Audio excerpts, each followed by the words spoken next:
Recently, Eric Braeden, a renowned cast member on The Young and the Restless, gave an interview in which he was candid about his feelings on retirement and the manner in which the program had just done a course correction on what he referred to as one of the dumbest decisions ever. Braeden's comments were made in response to a question regarding whether or not he would retire.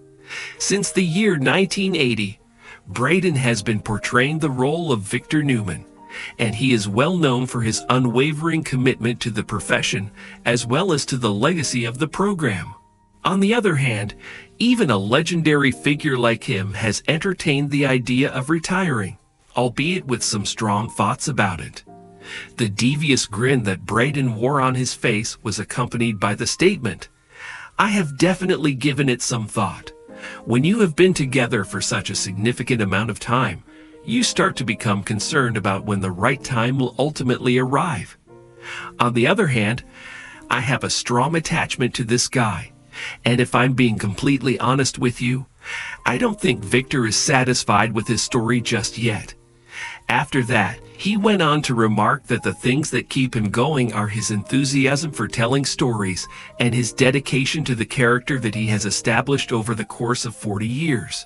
He believed that these things are what motivate him to keep going. In a statement, he made the observation that this role is in my blood.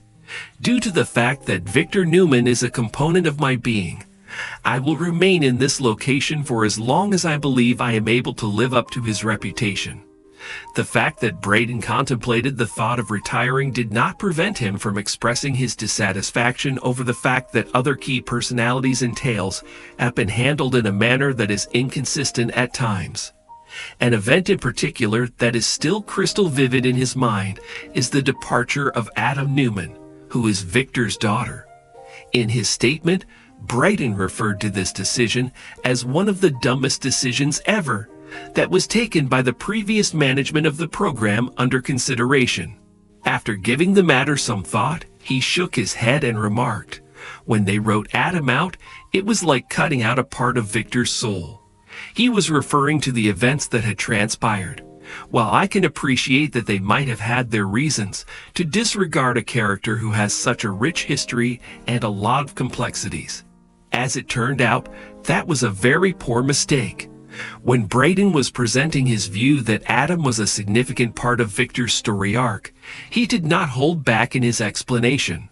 He was of the opinion that Adam served as a representation of both the successes and the failures that formed Victor's challenging journey as a parent. When it came to Braeden, the storyline that involved Adam was about a lot more than just a conflict between a father and son. It was also about the topic of inheritance. In his explanation, he noted that the relationship between Victor and Adam was fascinating because it was never plain. He said this throughout the presentation. During the same period of time when you were experiencing this kind of competition and stress, you were also experiencing this kind of meaningful and unbreakable friendship. This is the kind of drama that I consider to be very good. It was very evident that Braeden's commitment to the program goes much beyond simply memorizing lines and showing up on set. In fact, it was clear that his dedication goes on far deeper than that. Keeping the continuity of The Young and the Restless intact is something that he places a high priority on, and he has a profound regard for the characters' individual paths through life. He is aware of the value of paying tribute to the heritage of the program, not only for the sake of the show's ardent followers, but also for the significance of the show's respect for the soap opera genre as a whole. He is aware of the significance of giving tribute to the heritage of the program. For a very long time, Braeden had been anticipating the return of Adam Newman, who is currently represented by Mark Grossman. Braeden viewed the return of Adam Newman to be a corrective that had been anticipated. Bringing Adam back brought so much energy to the show, and it allowed Victor's story to feel complete again. Braeden said, expressing his happiness with the accomplishment, "It has allowed Victor's story to feel like it has been completed. The purpose of this is not to create conflicts or melodrama. Rather, it is to investigate the human condition, including our shortcomings, our potential for redemption, and our relationship with our families.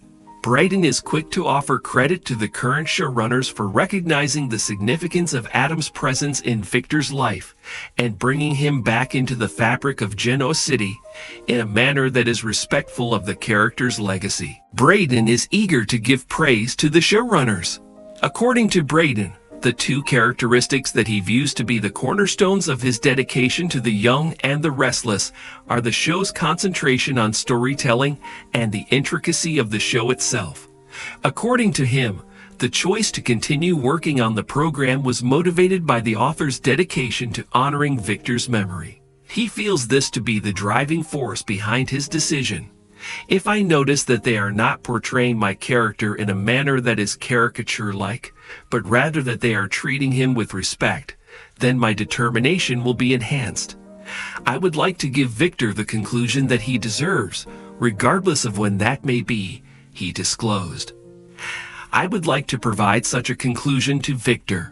Although Braden did not make any statements that could be regarded conclusive on his departure from the program in the near future, he stated that he had begun to contemplate the method in which he might quit the show in the future. This was despite the fact that he did not make any statements directly referencing his departure from the program. The author writes that the character Victor is deserving of a respectful farewell, and makes this statement. In the past, he has made mistakes and had regrets, despite the fact that he is a powerfully influential individual. When the time comes for him to say goodbye, I want to make sure that it is done in a manner that is genuine to both who he is and the journey that he has been on. Fans of Braden have been speculating for a considerable amount of time about the manner in which the young and the restless would deal with Victor's departure when the time comes. Is it conceivable that he might conclude his life in a blaze of glory, perhaps by emerging victorious over one last foe? On the other hand, would he opt to retire in a peaceful manner, surrounded by the people he loved? When it comes to coming to a decision, Braden is of the opinion that it is too soon. With a smirk on his face, he offered the following statement: Victor Newman does not exactly do retirement justice. Based on what I have gathered, it appears that he would not be content to merely unwind on a beach somewhere. It is necessary for him to have a goal in his life because he is a man of action. Perhaps in Genoa City, he will continue to be a formidable adversary from this point on. While everything is going on, Braden is purely focused with making the most of every opportunity he gets to play the larger-than-life role Victor. He is not concerned with anything else. What has kept me here all these years is the connection with the fans, the people who have stood by this character through thick and thin, he stated in addition. I appreciate their support and loyalty. What gives this work its meaning is when someone comes me and tells me that Victor helped them get through a difficult period or inspired them. That is what makes this work relevant. That is what gives it its significance. Despite the fact that Braden is positive about the future of the soap opera, he is confident that The Young and the Restless will continue to be popular. His reflections led him to the conclusion that there is something unchanging about this genre, and he was correct. Despite the fact that some people may consider soap operas to be out of date, they have a unique ability to connect with people, which makes them a unique form of entertainment. The struggles that these characters go through and the achievements that they attain reveal aspects of themselves that they recognize in these characters. In this context, the goal is to tell a story in its most authentic form. In addition, he expressed his satisfaction with the creative direction that the program has taken over the past few years. He commended the team with preserving the show's uniqueness while yet staying faithful to the essence of The Young and the Restless. They have done an excellent job of combining new narratives with the traditional ones, paying tribute to both the past and the present in the process. This is a very impressive accomplishment. What will ensure that this spectacle continues is the fact that it will continue. Braden provided his supporters with the consoling concept that he is not yet prepared to leave the franchise after everything that had been said and done had finally been completed. His eyes conveyed a sense of unwavering resolve as he stated, When the time comes, I'll know."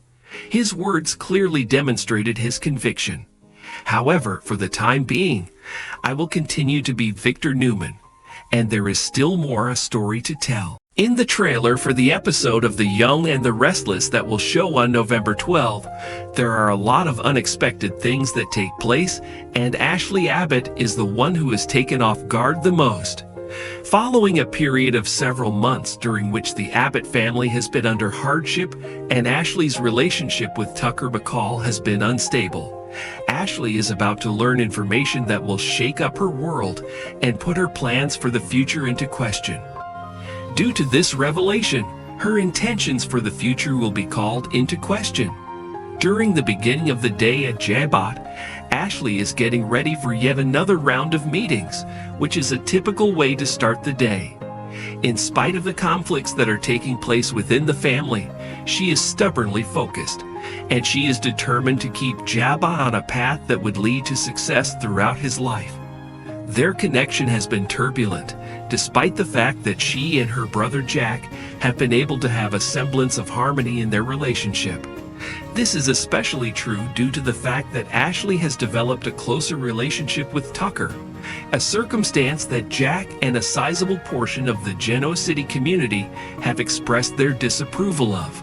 At the very moment that Ashley is finishing up her meeting, she is taken aback when she finds out that Tucker is waiting for her outside of her office. "Is it feasible for us to have a conversation, Ashley?" It is with a tone that is both grave and oddly compassionate that he conveys his conviction that it is significant. While she is looking at him, she is striving to figure out what is going through his mind. Nevertheless, his face does not betray anything about what he is thinking. Despite the fact that Ashley has allowed him to re-enter into her life, she continues to be suspicious of his motives. This is despite the fact that they have spent months engaging in a complicated dance of love and hate, trust and suspicion, and love and mistrust. Although she does so with some reluctance, she leads him to a private conference room where they may discuss the matter. "Tucker, might I ask what it is exactly? Please accept my apologies if you want to make my day even more difficult than it already is. I have a lot going on today." "It's not that," he adds, his eyes firmly fixated on hers as he cut her off in the middle of her sentence. "I would like to make it clear to you, Ashley, that this is about the future of both of us." His remarks are the ones that completely strike her by surprise. There have been several occasions on which they have engaged in this conversation, and each time it has resulted in a dispute between them. Nevertheless, there is something about his tone that makes her pause for a moment during this day. Tucker continues by saying, "I've been thinking about all the mistakes I've made and all the chances you've given me. I've been really thinking about it. If I'm being completely honest, you have no idea how grateful I feel for that gesture." He takes a breath. He is breathing. "On the other hand, there is something more that I think it is necessary for me to convey. Something that has the capability of bringing about a complete transformation." Ashley does her best to fortify her fortifications. She is under the impression that Tucker is about to divulge something that will completely blow her mind. This is due to the fact that Tucker has a reputation for being a secret keeper. "What are you hiding, Tucker?" she asks, her tone filled with skepticism toward the other person. "What are you protecting?" Before Tucker digs into the pocket of his coat and pulls out a small box, there is a brief moment of doubt on his part. The tension in Ashley's chest causes her to hold her breath because she is unsure of what to expect. According to his explanation, "I am aware that you probably do not trust me completely, and I do not blame you for that. However, Ashley, I would like to make it clear that I am serious about the idea of us having a future together. I would like to demonstrate this to you." After the package has been opened, he displays a stunning diamond ring to the recipient. When he asks Ashley Abbott, "Are you willing to marry me?" you can hear the smallest shakes. "Ashley Abbott, are you willing to marry me?" Ashley's capacity to communicate herself contains a little gap in the middle of her sentence. The response that she received from Tucker on this particular day was not what she had anticipated. Due to the fact that the diamond is shining brilliantly in her eyes, Tucker appears to be vulnerable for the very first time in a number of years. His usual bravado has been replaced by real emotion in his demeanor. On the other hand, Ashley's thoughts speed up. As a person who has never been one to make quick decisions, she is fully aware that marrying Tucker would result in opposition from her family, particularly from Jack, who has frequently expressed his skepticism of Tucker. She has never been one to make fast choices throughout her whole life. Tucker, I am at a loss for exactly what to say. The manner in which she expresses herself is benevolent, and her emotions are a maelstrom of disappointment, optimism, and uncertainty. Despite the fact that she is aware that marrying him would have consequences, she is unable to reject the feelings that she still has for him. It is impossible for her to deny the sentiments that she still feels for him. It appears as though Tucker is anticipating her hesitancy as he gives a tiny nod. I am conscious of that fact. While retaining a reassuring tone, he advises, "Take as much time as you require," and his words are calming. Ashley, you should be aware that this is not only a gesture, it is something more than that. If I make a promise to you, I will keep it. That matters to us. In the future, there will be no more games, and there will be no more lies about anything. Ashley is looking for any hint that he is being deceptive or fake while she examines him. She is doing this examination. It would appear that Tucker, on the other hand, is more forthcoming than he ever has been at that precise time. In the moment that she asks, "You really mean it, don't you?" It is almost as if she is having a conversation with herself. After a considerable amount of time has passed, he gives a little nod, and for the very first time in a very long time, Ashley gets a glimpse of the potential future that they might have together. At least for the time being, it does not appear that dishonesty will contaminate this future. However, as her eyes continue to dwell on the ring, a new worry starts to emerge in her mind. Is there a possibility that Tucker is employing this suggestion as a strategy to acquire power, as a method to establish a spot for herself within the lineage of both her family and J-Bot? The moment that Jack unexpectedly entered the room, he completely disrupted the private time that Ashley and Jack were spending together. Ashley was in the middle of considering the proposition when Jack entered the room.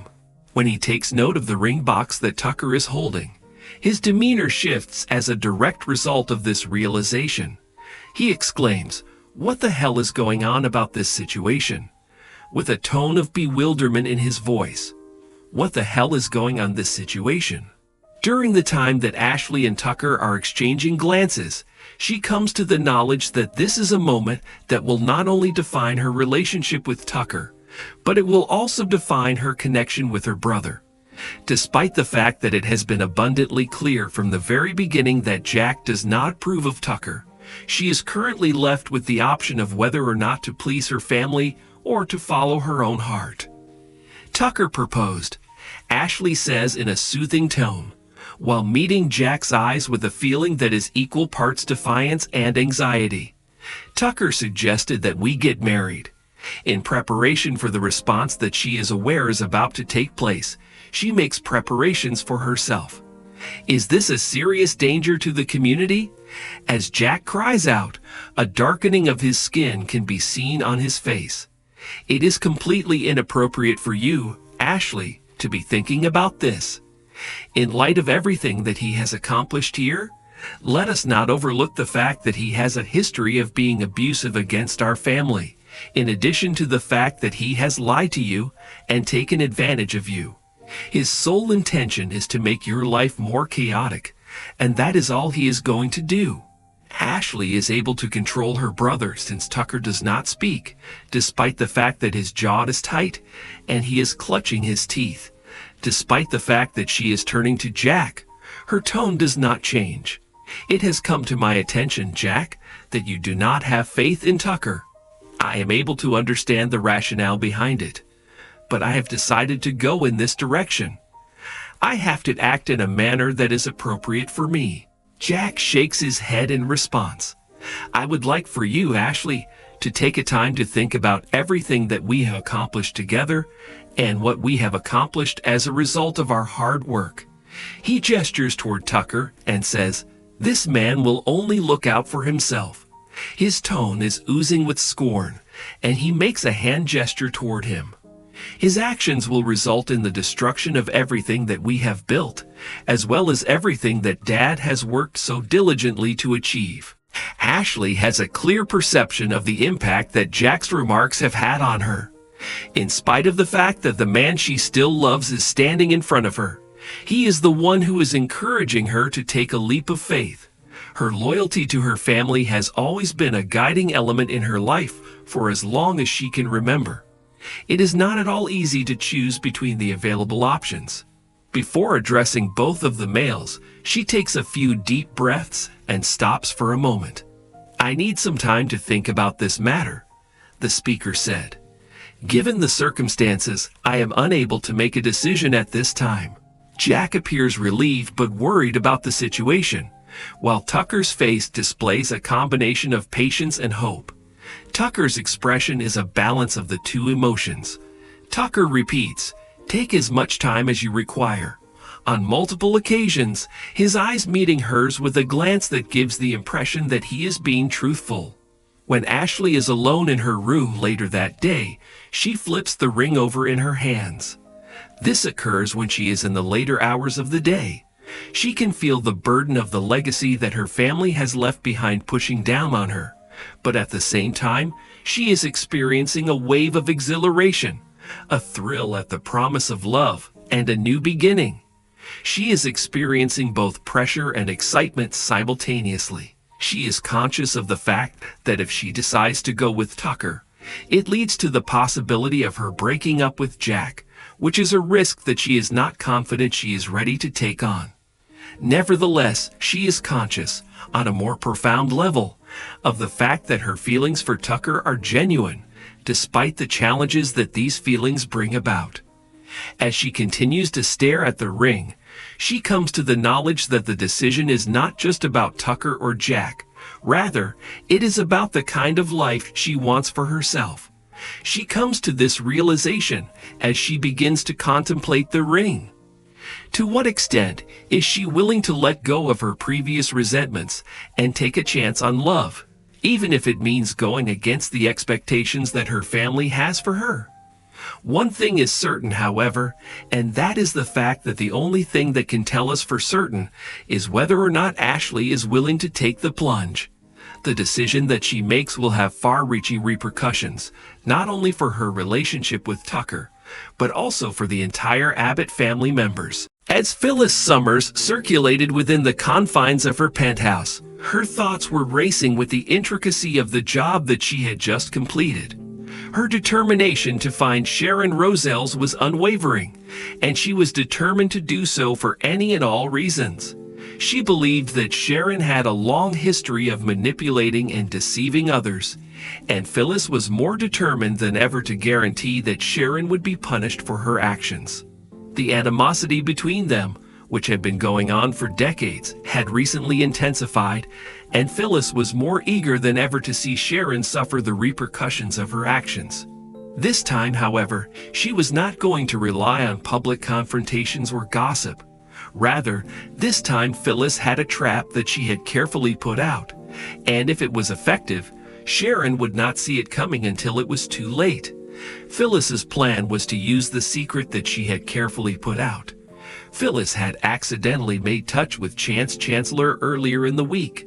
This had occurred prior to the beginning of the week. The fact that Chancellor was still getting adjusted to his new position at the Geno City Police Department was something that she was aware of. She cleverly shifted the focus of the discussion to Sharon, casting doubt on Sharon's moral character and subtly implying that there were aspects of her past that might not have been brought to light just yet. She accomplished this by focusing the conversation on Sharon the entire time. Phyllis said, "I'm just saying that sometimes people have secrets that stay hidden. even from those who are closest to them. She did this while maintaining a well-faked air of concern on her face. Sharon, on the other hand, possesses an impressively extensive variety of experiences.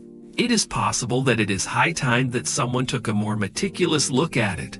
Phyllis was conscious of the fact that she had planted a seed, despite the fact that Chance had first disregarded any such notion. Now that the circumstances had been established, it was time to add the kind of evidence that would put Sharon in the position of being targeted by the adversary. At the same time that Phyllis was considering what she should do next, a smirk came on her face. The fragments of Sharon's past that she had accumulated contributed to the formation of an unflattering picture. There were allegations of emotional manipulation, historical connections to dubious persons, and even her relationship with Adam Newman that were included in these pieces.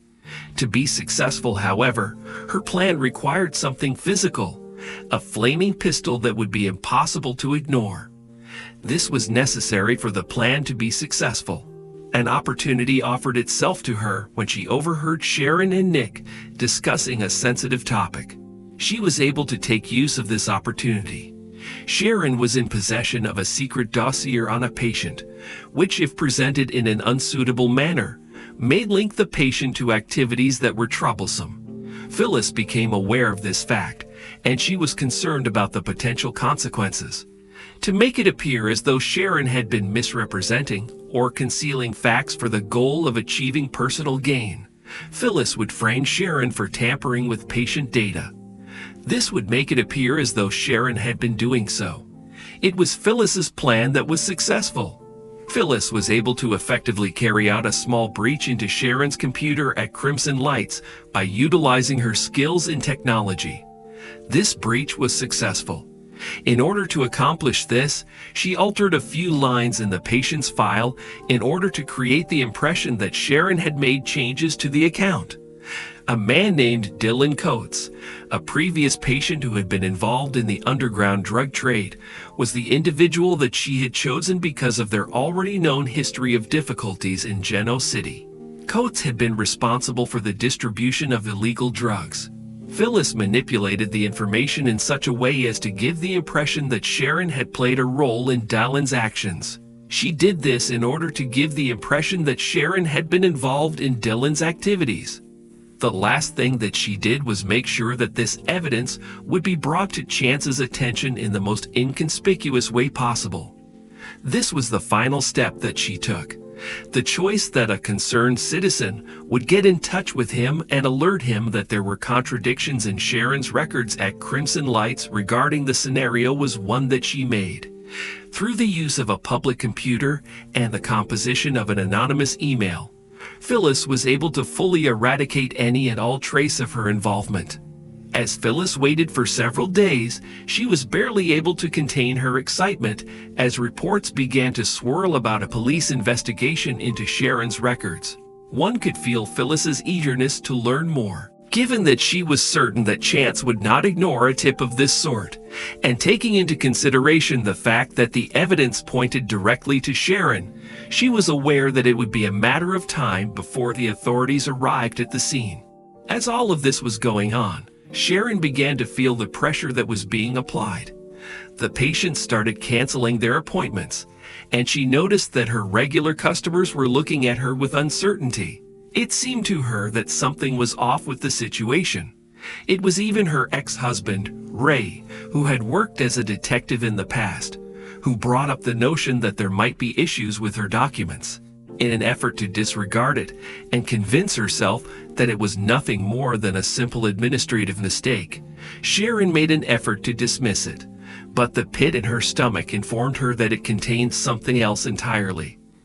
After that, Chance came up at Crimson Lights one afternoon with a solemn expression on his face and requested a private conversation, just as Phyllis had anticipated he would do. During the time that he was briefing Sharon on the investigation and presenting her with the evidence that he had discovered in her files, Sharon's heart was beating extremely fast. Sharon then added, "Chance, I don't understand." This was despite the fact that her voice was shaking. When it comes to a patient's medical records, I would never make any alterations. It is likely that there was some kind of mistake made.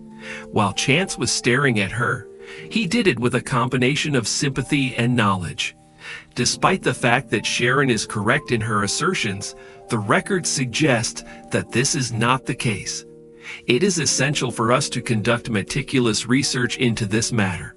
Please accept my sincere apologies. Phyllis was hidden in the shadows and watched her opponent come apart at the same time as Sharon was having difficulty absorbing the event that had occurred. The seed that she had planted had been successful in gaining traction, and at this point, all that was left for her to do was wait for it to bloom into a full-blown scandal. Over the course of the subsequent days, Phyllis took joy in each and every minute as extensive rumors about Sharon's illegal activities went across Genoa City due to the fact that she was participating in them. The mutterings became increasingly audible, and before long, even Nick started to question Sharon's innocence in and of itself. Over the course of one evening, he approached her while wearing a troubled expression on his face. "Sharon, I truly want to believe you, but there seems to be an excessive amount of evidence that leads to something. Although I want to believe you, I can't." During the conversation, Nick expressed his concern by saying, "If there is anything that you are concealing from me, you need to tell me right now." Nick's voice was filled with anxiety. During the time that Sharon was shaking her head, tears started to form in her eyes. "Nick, I solemnly swear that every single one of these things was not my fault in any way. It appears that someone is attempting to trick me. Who will it be then?" Sharon had never before encountered a tone of voice that was more suspicious than the one he used, and he even posed the question. She struggled to cope with the misery of not being able to identify a person in whom she could place her faith, and in a moment of desperation, she thought about Phyllis. She was trying to find someone in whom she could put her faith. What are her chances of success? Phyllis is the subject of this question. Why would she go to such great lengths if she only wanted to see her fail? A rush of wrath was felt by Sharon as a result of the understanding that she had miscalculated Phyllis's willingness to breach any line. Sharon had overestimated Phyllis's willingness to cross any line. Sharon, who was adamant about restoring her reputation, began gathering her own evidence, which included reviewing her previous activities and searching for any surveillance footage that could provide evidence of her innocence. Sharon was determined to repair her name. In spite of the fact that she was familiar with the fact that Adam was her last resort, she made an attempt to win his support. Her expectations were high that with his help, she would be able to find something, anything, that would connect Phyllis to the trap that she suspected had been set. She had high hopes that she would be able to find it. Even though everything was going on, Phyllis never stopped reveling in the success she had achieved. She had full faith that Sharon would finally give in to the pressure, that the rising suspicions would push her to the breaking point, and that she would eventually give in to the pressure. However, she was not ready for Sharon's resiliency and the strength that she discovered at the most challenging period of her life. She was not prepared for either of these things. Phyllis was at the Grand Phoenix, where she was having a celebratory glass of wine, when she received a notice on her phone. The notification was about something that had happened. Upon turning her head to look down, she discovered a message that had been sent by Adam. In a simple manner, he made statements that were chilling. "Phyllis, you must exercise caution. You must exercise caution. Sharon is keeping a close eye on you." While her heart skipped a beat, the triumphant smile that had been on her face started to go away. Should Adam have notified Sharon about it, it is possible that Sharon's scheme would have been derailed in a hurry. Upon coming to the understanding that she could have misjudged the level of motivation possessed by her rival, she clenched her teeth so tightly. The actions that Sharon took after that would be of the utmost significance, and Phyllis was well aware that she would need to be ready for whatever would take place after that. At the point where the stakes were higher, both of the ladies prepared themselves for a confrontation that had the potential to change everything significantly. As a result of the encounter, they were aware that only one of them would leave from it without any injuries.